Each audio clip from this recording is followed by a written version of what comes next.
Hi, welcome everyone. This is LaMarca Ferraro. Today we're exploring Introspective Trauma-Informed Leadership, which is a novel framework that invites leaders to turn the trauma-informed lens inward. This isn't just about understanding trauma in others. It's about recognizing how our own histories shape the way we lead. As we move through this video, I encourage you to reflect on your own leadership journey and consider how this framework might offer new insights. The nonprofit human services sector faces unique challenges. While we've become skilled at implementing trauma-informed care for our clients, there's a critical gap. We rarely turn that same lens inward. My research with executive leaders revealed that despite operating in a sector centered on trauma recovery, not one of the participants had formally engaged in introspective examination of how their own adverse childhood experiences influenced their leadership until the study itself. It's essential to distinguish between trauma-informed leadership and introspective trauma-informed leadership. Traditional trauma-informed leadership is externally focused. It's about how we lead others with trauma awareness. We create policies, recognize symptoms in staff and clients, and work to prevent re-traumatization. Introspective trauma-informed leadership represents something fundamentally different: the intentional self-reflection of a leader through a trauma-informed lens. It's about understanding how your sense-making of your adverse experience shape your leadership. Both are critical, but introspective trauma-informed leadership addresses the often invisible influence of our own histories on our decision-making and organizational relationships.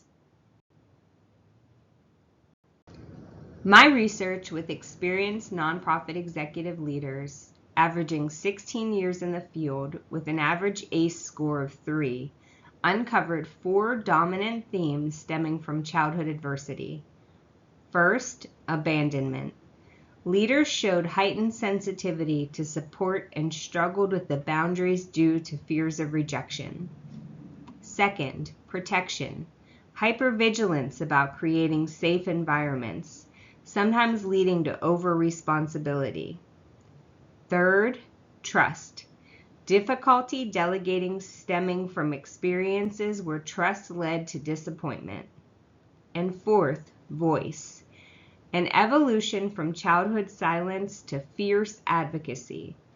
What's remarkable is that these experiences fostered deep empathy and authentic connection, genuine leadership strengths.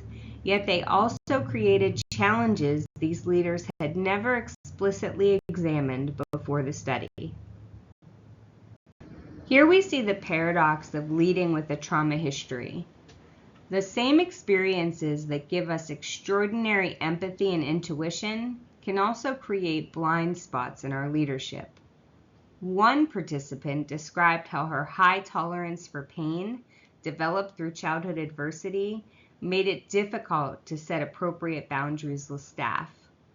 Another recognized that her difficulty delegating stemmed from trust issues rooted in early experiences. These aren't character flaws, they're predictable responses to unpredictable childhoods. The goal of introspective trauma-informed leadership isn't to eliminate these patterns, but to understand them so we can intentionally leverage our strengths while addressing our vulnerabilities. Here's where science offers tremendous hope. Contrary to older beliefs that trauma permanently alters the brain, neuroplasticity research shows that trauma-induced neural pathways can be reshaped. When we experience trauma, our nervous system develops hypervigilant survival patterns. The amygdala becomes hyperactive, while the prefrontal cortex regulatory functions can become compromised. But through intentional practice, we can create new neural pathways. Drawing inspiration from pain reprocessing therapy, which helps the brain recognize false danger signals in chronic pain, we can learn to recognize when our trauma responses are neurological misfires rather than accurate assessments of current danger.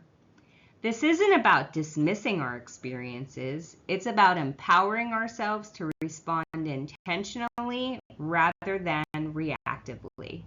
Organizations need to provide foundational education on trauma, adverse childhood experiences, and trauma-informed care. Leaders need access to qualified support through employee assistance programs, counselors, and executive coaches who understand both trauma and leadership. Organizations should practice universal trauma precautions, assuming everyone may have a trauma history and designing systems accordingly. Introspective trauma-informed leadership must be embedded within a broader trauma-informed organizational culture. The goal isn't to rehash traumatic details or turn leadership development into therapy. It's about recognizing patterns, understanding triggers, and developing intentional responses that serve both the leader and the organization. This work requires clear boundaries and professional guidance. Let me bring this to life with a concrete example from the research.